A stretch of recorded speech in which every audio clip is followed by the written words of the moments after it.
হাজারো দল, হাজারো মানুষ বলছে মুহাম্মদ রাসূলুল্লাহ আমার নবী, হাজারো মানুষ বলছে লা ইলাহা ইল্লাল্লাহ এটা আমার কালেমা, হাজারো মানুষ বলছে কালেমার জন্য মরি, কালেমার জন্য বাঁচি, কিন্তু কালেমার বিরুদ্ধে কথা বলছে মানুষ দাঁড়ায় নাই।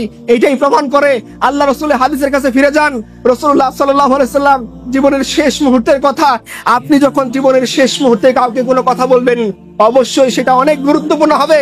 রাসূলুল্লাহ সাল্লাল্লাহু আলাইহি সাল্লাম জীবনের শেষ মুহূর্তে কোনো কথা তার পরিবার পরিজনের জন্য লক্ষ্য করে বলতেছেন না যে অমুক খানে আমার সম্পদ আছে এটা তুমি নিবা, ওই 10টা বর্মা আছে এটা হাসানকে দিবা, অমুক খানে 10টা তীর আছে হুসাইনকে দিবা, এই সম্পদ ফাতিমাকে দিবা, এটা আলীকে দিবা, আয়েশার জন্য এটা, এই কথা বলেন নাই।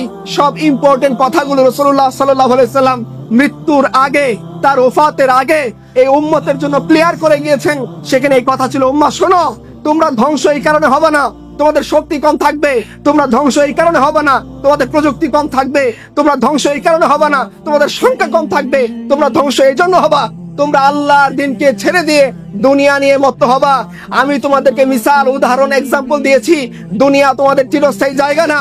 সাহাবে কেরাম জিজ্ঞাসা করেছেন দুনিয়ার উদাহরণ আমাদেরকে বলেন। আল্লাহ রাসূল বলেছেন শোনো, দুনিয়া মানে হচ্ছে তুমি একজন মুসাফির, রেস্ট নিচ্ছ, যতটুকু দরকার ততটুকু নাও, এরপরে আবার চূড়ান্ত গন্তব্যের পানে যাত্রা শুরু করো।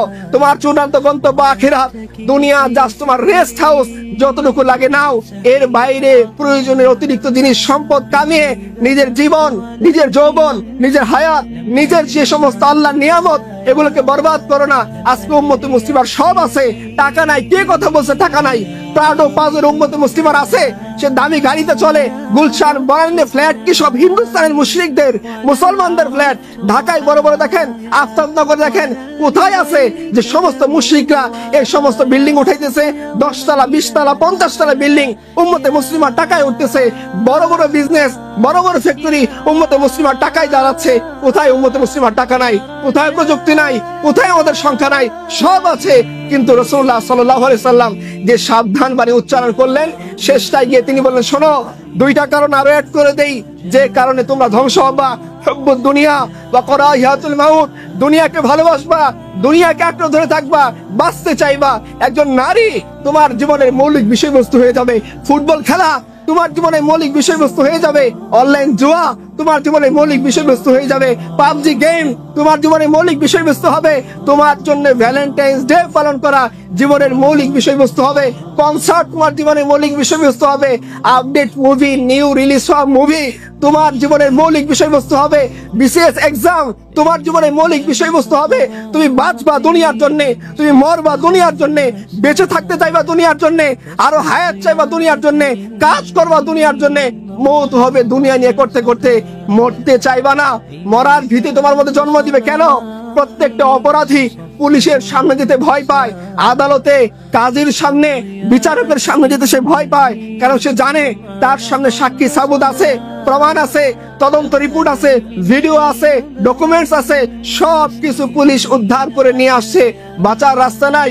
ঠিক তেমনি যে অপরাধী দুনিয়াতে অপরাধ করেছে, আল্লাহর দিনের বাইরে চলেছে, আল্লাহর সাথে সে গাদ্দারি করেছে, দিনের সাথে গাদ্দারি করেছে, রাসূলুল্লাহ সাল্লাল্লাহু আলাইহি ওয়াসাল্লামের ওয়াদার সাথে গাদ্দারি করেছে, সে তো মরতে চাইবেই না। তার চোখের সামনে যখন ফেরেশতারা হাজির হবে, সে দেখতে পারবে তাদের বিপদ স্বরূপ, সে মরতে চাইবে না, বেঁচে থাকতে চাইবে। ফিরাউন চেয়েছিল চিরস্থায়ী হায়াত, সে জানতো সে মরার পরে সে চিরস্থায়ী আযাবের সম্মুখীন হবে। ফিরাউন বেঁচে থাকতে চাইছিল, নমরুদ বেঁচে থাকতে চাইছিল, আবু জেহেল বেঁচে থাকতে চাইছিল, পারে নাই। এজন্যই অপরাধীরা আল্লাহর সামনে দাঁড়াইতে ভয় পায়, এজন্য তারা মৃত্যুকে ভয় পাবে। রাসূলুল্লাহ সাল্লাল্লাহু আলাইহি সাল্লাম এই কথা আমাদেরকে অনেক আগে জানিয়ে গিয়েছেন। আজকে উম্মতে মুসলিমার যুবকরা তারা বুকে হাত রেখে বলুক যে তারা তার আল্লাহর দ্বীনকে লালন করে, তারা বুকে হাত দিয়ে বলুক যে তারা আল্লাহ রসুলের সাহাবীর মতো করে আল্লাহ রসুলকে ভালোবাসে, আল্লাহ রসুলের সাহাবীর মতো করে আল্লাহ রসুলকে ধারণ করে, আল্লাহ রসুলের সাহাবীর মতো করে দ্বীনকে লালন করে।